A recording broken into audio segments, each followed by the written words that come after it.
How many of you had one of those weeks this week?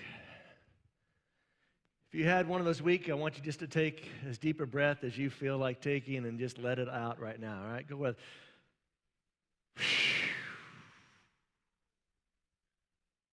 Good to hear a little bit of that out there. Would have had you stand up, but I don't want to put you through anything more this week, so just to kind of get it out, all right? We've been in this series that we're wrapping up today on this idea of seeking the elusive R&R. This idea of finding the rest that always seems to slip away from us. Finding the rest that some of you are just can't wait because here in June, or maybe it's July, or sadly it may be not till August, you're going to get away from it all and just take a break. And in preparation for today, I ran across a statement. I don't remember who made it. It was just in something I was reading. And they described us as Americans this way: we are serial accomplishers. And that just hit me. Because it's true, isn't it? Not just about accomplishment, but it's just, we're so connected and so driven and so much to go on, and we have all the stuff we want for ourselves, and we hope to have some point, and we have stuff for our families and stuff for our kids, and it's just about accomplishing and staying connected and doing all these things, and it just tends to drive us and drive us and drive us. And yet at the same time, we all wonder if this is really, really what we ought to be doing. Now, if you have your phone with you today, I want you to raise it high like you just don't care. Do it for me, right? Everybody raise your phones, right? These wonderful instruments, right, that keep us connected to so much that goes on. You know, they keep us connected to the latest news. And, of course, all the commentary that follows with that news, so we better understand, according to them, what that news means. We have all of our social media that reminds us of all the wonderful stuff that we're missing right now because somebody is out there somewhere sitting on a beach someplace, eating incredible-looking food, and we're here today. We live in a time of such incredible connectedness, 24/7, all year long. And the people that look at this stuff have concluded this way, that the great irony of all this connectedness is that we're more disconnected than ever. And that's just an observation. It's not necessarily a criticism. It's just an observation. It's an observation as much in my life as probably of your life. But all this connectedness has not got us any better. In fact, one of the saddest things they've discovered is that the level of anxiety and level of depression in people has gone up. And even more scary than that is that kids younger and younger are experiencing levels of anxiety and depression that they never had to experience before. And at some point we have to ask ourselves the question, why? Why is it? What is it about all the stuff we have today? All these things that are supposed to help us, that connect us, that let us, see people we went to school with years ago. That lets us see all the baby pictures, right? All the vacation shots, all of the trips. Why is it that it hasn't made us more connected? And why hasn't it brought us the thing that we so desperately, desperately need? Here's my first point. We are restless in our pursuit of rest. Right? We're just pushing. In fact, some of you are planning your vacation this summer. And you've spent hours planning it. You've spent money, you've spent hundreds, maybe even thousands of dollars creating this scene, right? And if it's like some of those things that because I paid so much, I want to get everything possible out of it, you have a schedule. No sleeping in on vacation because, man, I got a lot of money out already. We're doing everything. We're going to the early breakfast so we can get down to the beach. We're going to sit at the beach for an hour and 10 minutes, that's all. Then it's over to the pool, over a float, relaxingly, leisurely for 15 minutes, and it's out of there. We're over to the water park, right? And we're going to lunch. The kids are going to go in their camps in the afternoon. I'm going to go golfing. I don't know what she's doing. She can go do her thing. This will be a little time. Then we're back together for dinner. Then this resort has all this wonderful stuff, these programs at night, these family-friendly things. We got all that. And we're going to fall into bed, get up, and do it again because we're going to get everything possible out of this vacation. Or if you're like me, when my kids were small, we never could afford to go to those kind of things. In fact, we were so far from family that family vacations for us was to go see family. And you know how relaxing it is to go see family, right? You know, you're just going to go see the one family and that's it. You're just going to hang around and nothing's going to be there. We're just restless in our pursuit of rest.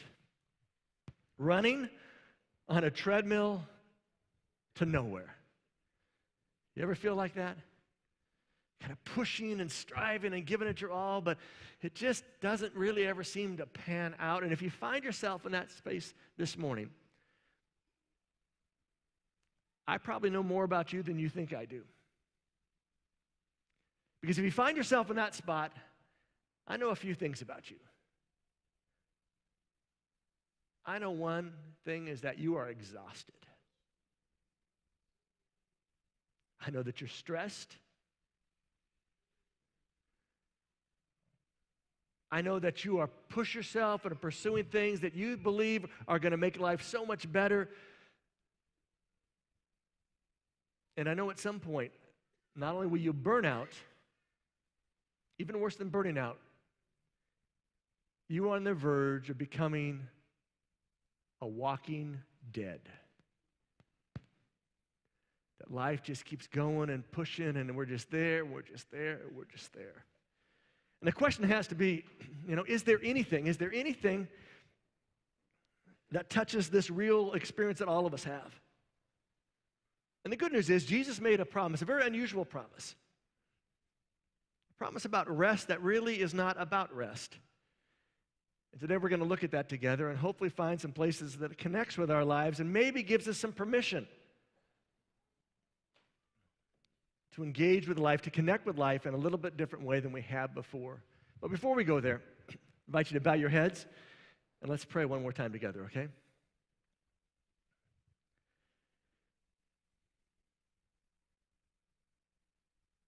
Lord, for some of us in this room this morning, we are on the verge of that breakdown. We are on the verge of that burnout because we have already experienced the deadening power of our busyness. And we have put a whole lot of hope in our vacation this summer. We have put a whole lot of hope in Monday, Memorial Day. But today I just ask that you'd help us to remember to put our hope in you. To maybe allow you not only be part of the equation, but to also be the answer in that equation. And I just know for me, I just need to be reminded again to slow down, to stop, to notice, to breathe, and to think in a different way. So I just invite you into this space today to help all of us do that. And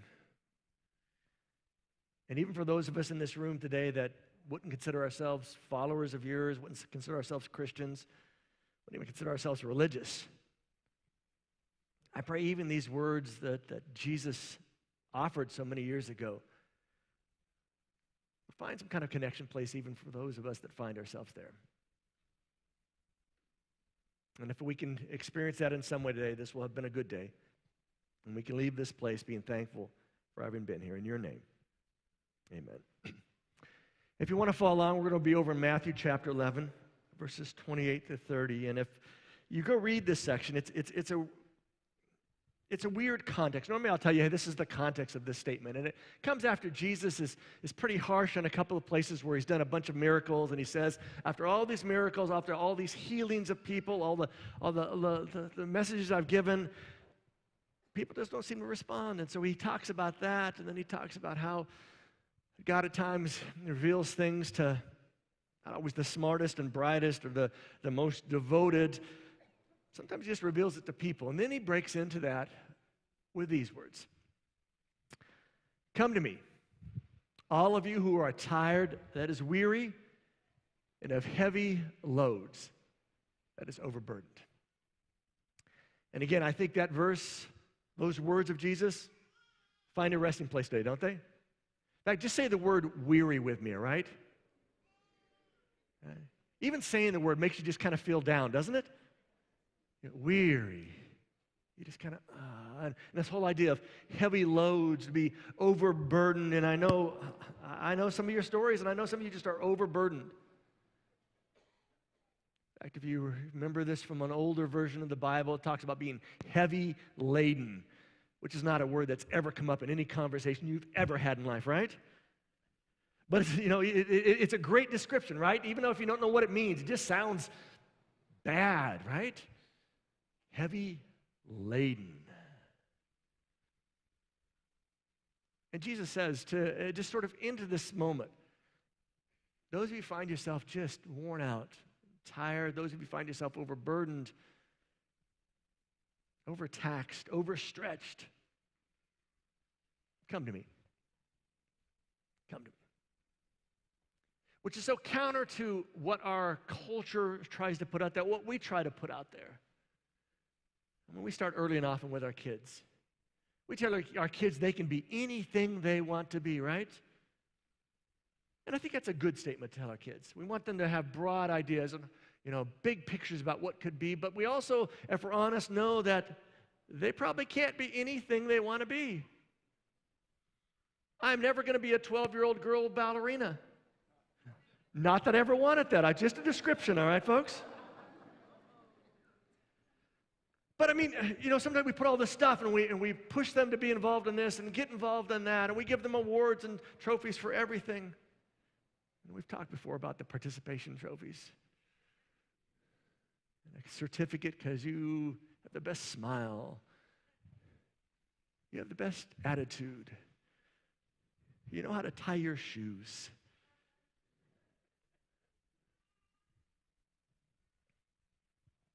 The reality is we are rarely as competent or as talented as we need to be. In fact, for a lot of us, that's our greatest fear. We are afraid that somebody's going to find that out about us. Because we have those moments. I forgot what the statistic was, but it was an incredible statistic. 90%. Dave, this surprised me a lot. We were at some meetings here a couple of weeks ago. The person talking was talking about just pastors specifically and about percentages of, worn out, all this kind of stuff. They said, according to their data, 90% of pastors feel inadequate most of the time.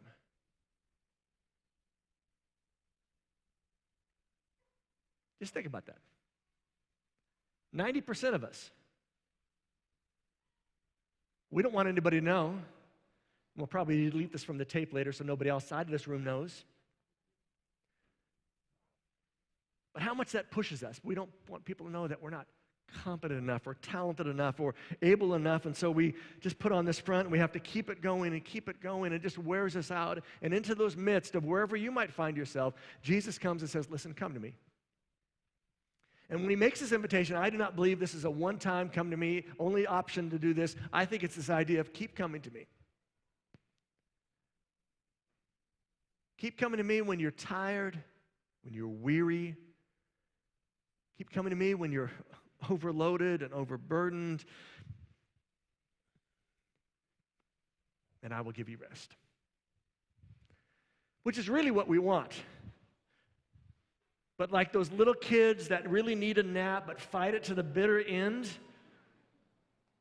we struggle with this whole idea of rest, right?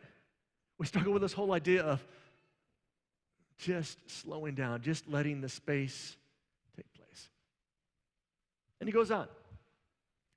Take my yoke upon you, which when you read this, when you hear this, you think, that doesn't sound like resting, taking a yoke on you, because yoke is one of those things that oxen wear to drag stuff around. That doesn't sound it, but Jesus says, listen, this is how it works. Take my yoke upon you, that is, accept my teachings, and learn from me, because I'm gentle and humble in heart, and you will find rest for your lives, that is, rest for your souls.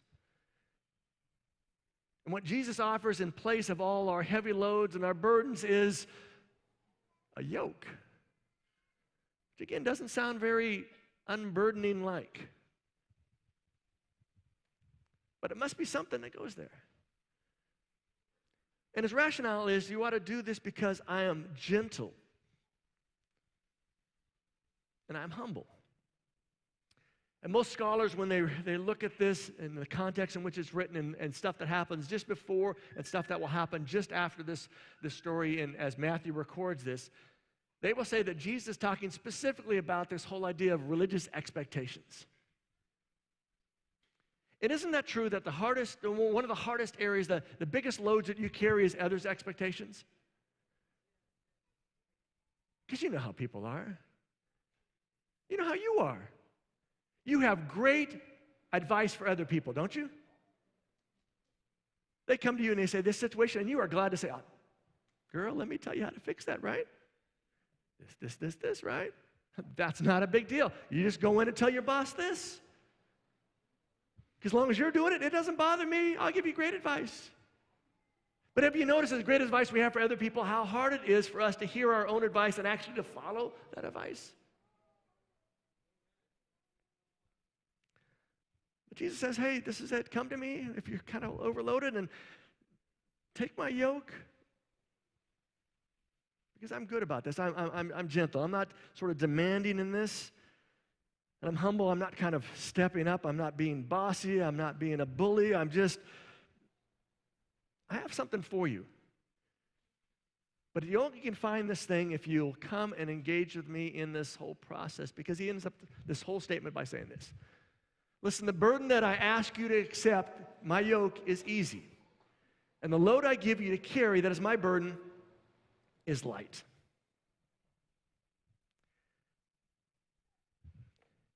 And again, when you read that, it doesn't seem to make sense that I'm coming to get rest from him, and he says, I'm going to give you a burden. It's a light burden, but it's still a burden. And I'm going to get a load. And part of our problem is maybe how we define rest. I mean, think about it a moment. How would you define rest? For me, I'll give you an example. When my boys were growing up, for me, rest would be to be sitting in a hammock underneath some trees. Glass of cool lemonade in my hand. My shades on, a hat, wearing shorts. And I can hear the sound of a lawnmower mowing the yard. And as I look, there's one of my boys happily mowing the lawn. And for me, that for a period of my life was my picture of rest. But we all have a picture of rest, right? Sitting at a beach, sitting in a big chair, overstuffed chair, reading. And maybe the issue is that we need to readjust our picture of what rest means. Because I think behind all this offer that Jesus makes is the truth that life is not easy, that all of us have loads and burdens to carry. So the issue isn't that we're going to have to carry this. The question is, how are we going to carry it? And who are we going to carry it with?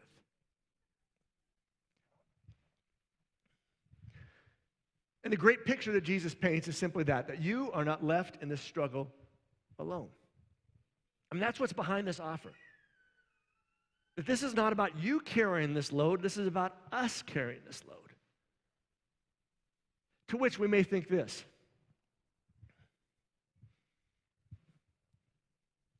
because I don't know how to do that. I mean, if you may be sitting there thinking, Mike, if you knew my schedule, yeah, please, there's just no possible way to lighten my load, just too much stuff going on. Maybe you're in one of those seasons of life and you're saying, hey, Mike, right now I just got to get through all this stuff, and then, at the end of the summer, finally vacation's going to be there, but between now and then, it's my busy time of the year. Maybe when you hear this invitation to Jesus to come to him, to take his yoke, to learn from him. You think those just sound like 3 more things to put on your to-do list that just never will seem to get to the top of it. And if you find yourself in that place, let me offer you just three only, answers to that statement of, I don't know how to do that. Number 1, take your right foot and press it hard into the floor right at this moment, all right? Go on. I see some of you don't got your foot on the floor. Get your right foot on the floor, right? Press it like you're going to hit a vehicle at 90 miles an hour. Now, that wasn't hard, was it? But for some of us, that may be the only thing you need to hear today. Just stop. And I know you're thinking, well, I can't stop, Mike. Life's got to go on. I got bills to pay. I got, kids to put through school. I got people to see. I got this thing going on with, my dating life. Hey, this is all going. You will not get to where you need to be without you doing something different from what you're currently doing.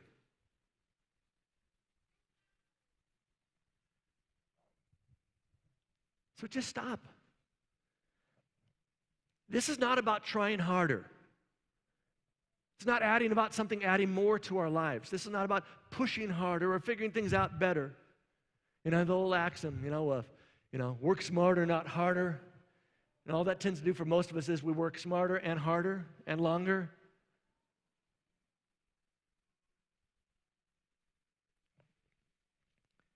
I told you this last week, that rest never just happens.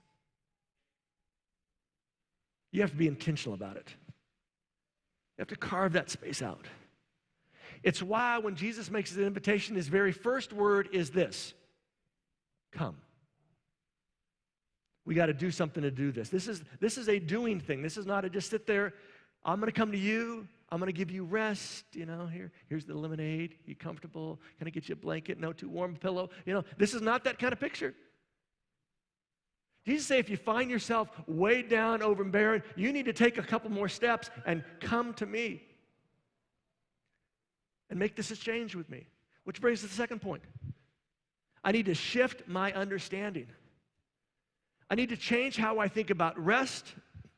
I think I have to change about what this idea of restlessness means. And I have to change and get a different perspective of what rest and burdens are. Because Jesus says, take my yoke. I'm going to give you a load. I'm going to give you a burden. This is an exchange process. This is not a just dump your load here, everything's going to be great.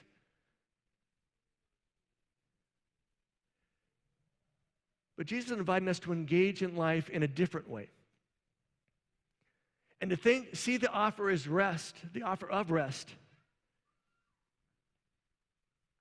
as an offer of not just to sit down after a long, hard day, week, month, year.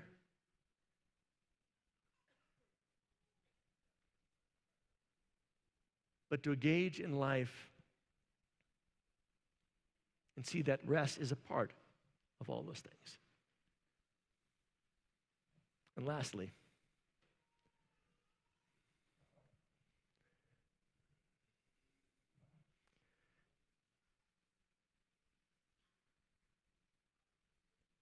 Jesus says, listen, you're going to take this yoke on you, and as you take this yoke on you, you're going to learn from me, because when you are linked up with somebody, what's going to have to take place? Hey, Dave, come up here for a second. Everybody say, hey, Dave. Pick somebody of similar height here. So put your arm like this around me. All right, so we are yoked up together, right?